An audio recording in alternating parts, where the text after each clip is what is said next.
Hello there, and happy Thursday. It's a really beautiful day in Southern California where I am. If we haven't met, my name is Julie Hirschberg. I'm the owner and founder of Re+active Therapy and Wellness, which is a neurorehabilitation clinic, I guess is the best word, in Southern California. We've got 2 locations here, and it is Functional Neurologic Disorders Awareness Month. And I said I'm coming at you almost every day with something new that we're learning, and whenever I'm learning and reading, I want to share with you. So really excited to share one of our favorite pieces to talk about in functional neurologic disorders, and really many disorders. This is really the backbone of what we do at Re+active and also what we teach, which is our pie chart. And it's a framework. It's based on the neuroscience of understanding different disorders and the underlying mechanisms. And this started in functional neurologic disorders. We use this pie chart in all of our programs: dystonia, concussion, CRPS, stroke, Parkinson's. When we meet with people, we do a consult to see if they're a good fit. And as we're listening to their story, as we're asking them questions, we're filtering their information into these pieces of the pie to see what kind of team might be best for them. And so I want to introduce you to our first pie chart here. So I'm going to share this. And I know that the font is really tiny, so I'm not sure that you can read it, but I will share what's in each piece of the pie here. So let's go big with the categories first. And this is pathophysiology. So I'll spend another day talking about what we get from the story, what type of questions we would ask, where we might go with our objective assessment as clinicians, and then treatment as well. So if you are a therapist, this really is the framework that helps simplify our process for complex cases. So let's start with this common pathophysiology. I'm going to start at the top. We've got motor control, sensory, psychosocial, lifestyle, autonomic, and physical limitations. And you can see, at least in this one, those are all equal pieces of the pie. And some people, when we're listening to their story, hearing about their onset and some of their symptoms, they're fairly equal pieces of the pie. But more times, more often than not, we've got these skewed differences. So, for example, we might have a large autonomic component. Today, for example, was brain injury day at USC. We were teaching about traumatic brain injuries and concussion, and autonomic is often a big piece of the pie. And we understand that from a pathophysiology as well. So we individualize this. We understand a person.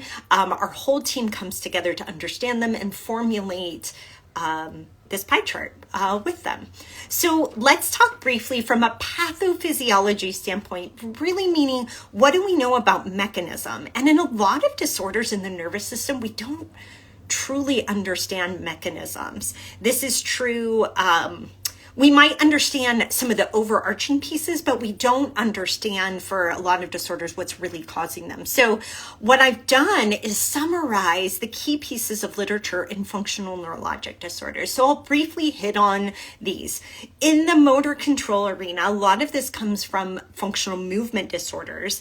What you can see, I don't know if you can see it because it's tiny writing, but at the very top, there is literature that shows that people may have impaired ability to set shift, meaning to change from one task to another, or one even thought to another. So set, shift, and adapt. And if you've heard me talk about this before, things like the broken escalator phenomena that tend to be impaired in gait in a person with a functional movement disorder. Changes with dual task is another one of those. Abnormal activation in the supplementary motor area, that's the SMA.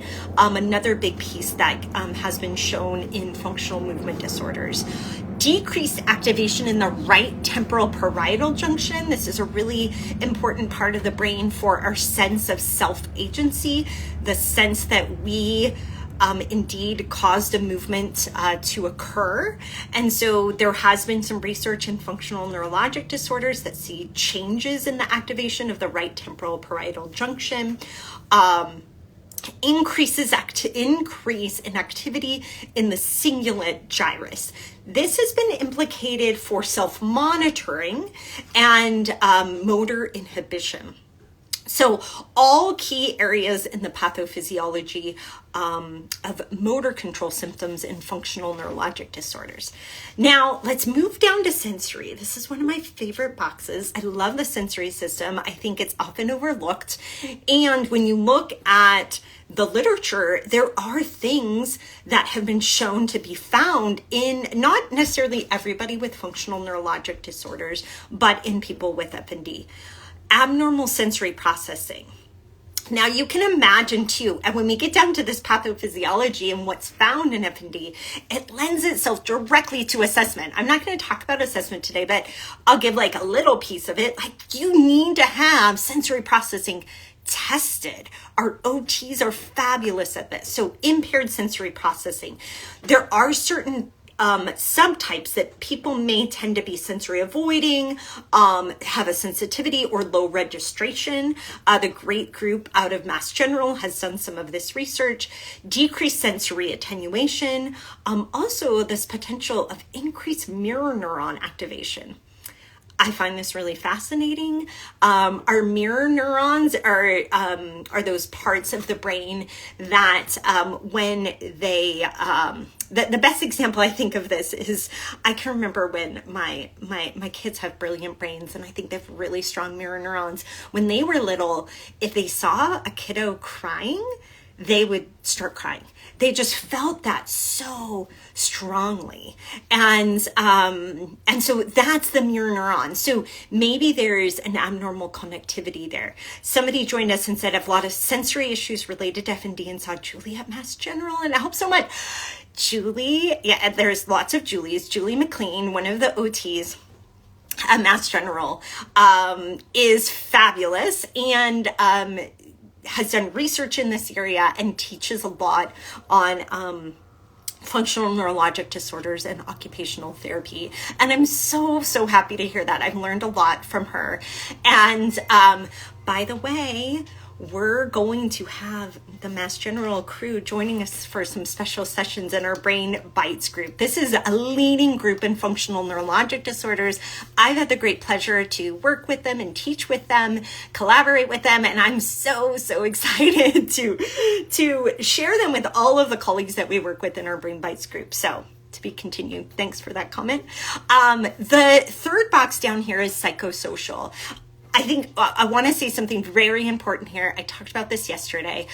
The prior understanding of FND was just this box, okay? Just this box. Now look at, or just this piece of the pie. I called it a box, but look at this pie. It's so much more than psychosocial. But we can't ignore in any neurologic disorder the psychosocial piece.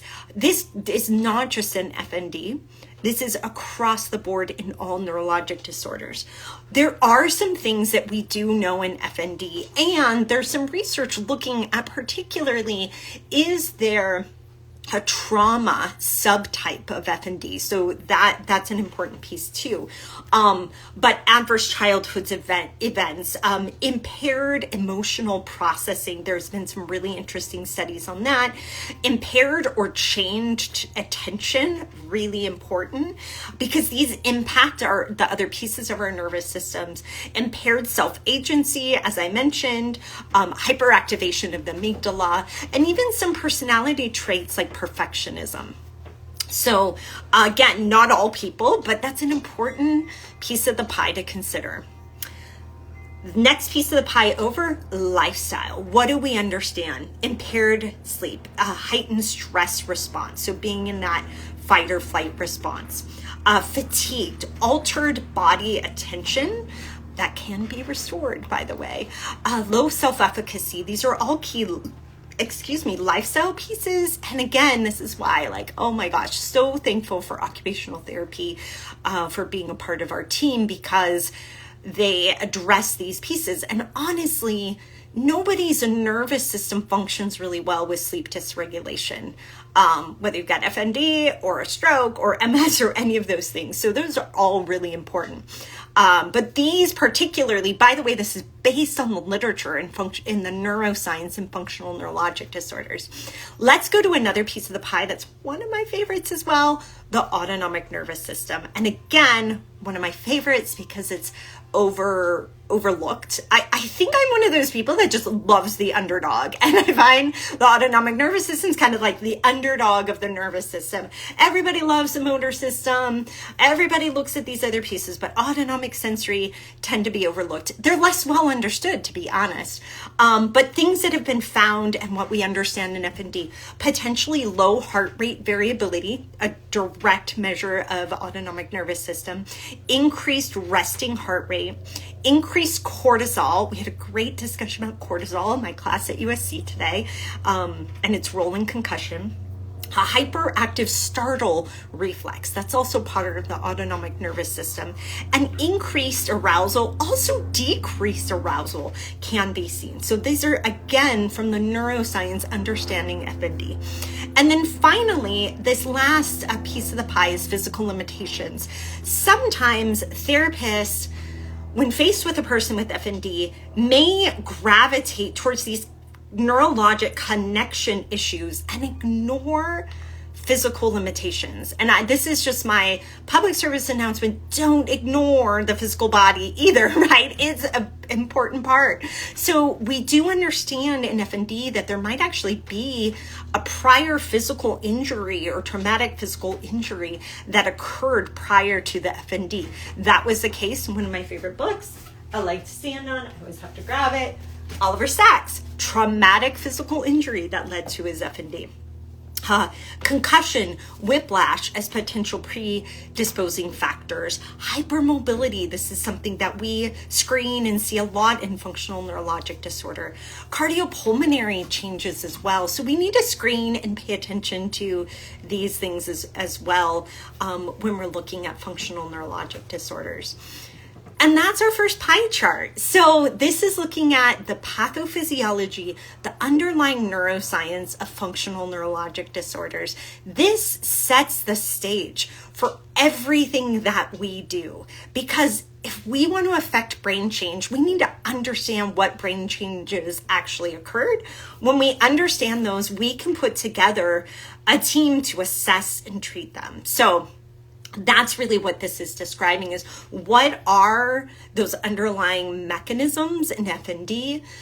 Then next time we'll talk about assessment. How do we assess these key areas of the pie chart?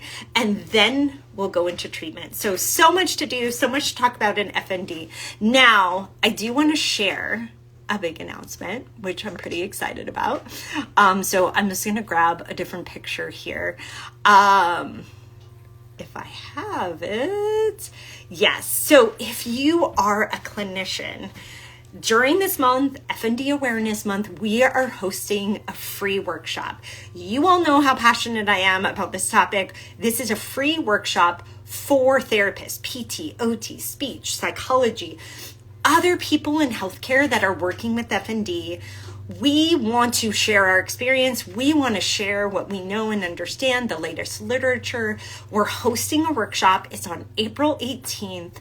It's really about the most complex FND and how you can improve your confidence so you can help people.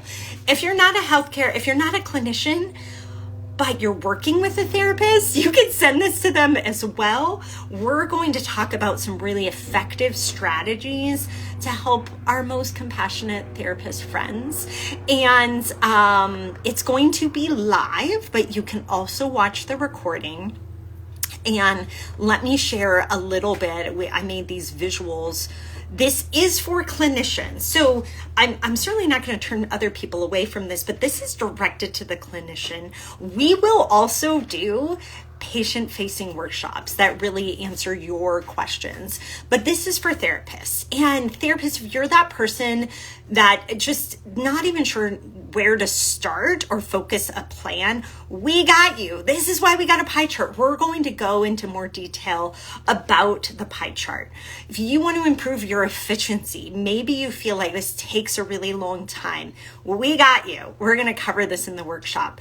Maybe you're that person that feels like you're taking a lot of different jobs and roles than your regular therapy position. We got you. We're going to talk about that. And in what we've really heard from people is that this has really changed how they approach F&D and how they approach their clinical practice in general. So I think it's really powerful. What are we going to do? So we're going to break down and simplify complex F&D with our framework. Our proven framework. This is what we use again and again in practice, and it's very effective. We're going to help you find support you need as a clinician. So if you're navigating challenging cases, this is for you. And we're going to help you make this mindset shift. I think this is the most important piece. I think a lot of us in the healthcare field kind of come in as fixers, where we really need to be empowerers. Is that a word? We need to empower people. We need to be a coach. And we're going to make that mindset shift together in this workshop. Again, I think this will change your practice, absolutely, as a clinician. So that's really it. I would love for you to come. I'd love for you to share this with other clinicians. So this is a live workshop. It's April 18th. It's a Tuesday. It's at 5 o'clock. Join us live or get the recording. You can sign up at reactiveeducation.com. There's a link in our bio, or it's reactiveeducation.com/FND workshop 2023. This is our big workshop that we like to share with our community, free learning for clinicians. So please share. We are all about F&D advocacy. We are all about getting the word out and empowering therapists to be able to work with the toughest case of F&D. So please share. We're really excited about this, and we hope to see you there too. Thanks so much for joining me today, and I will see you tomorrow. Thanks so much.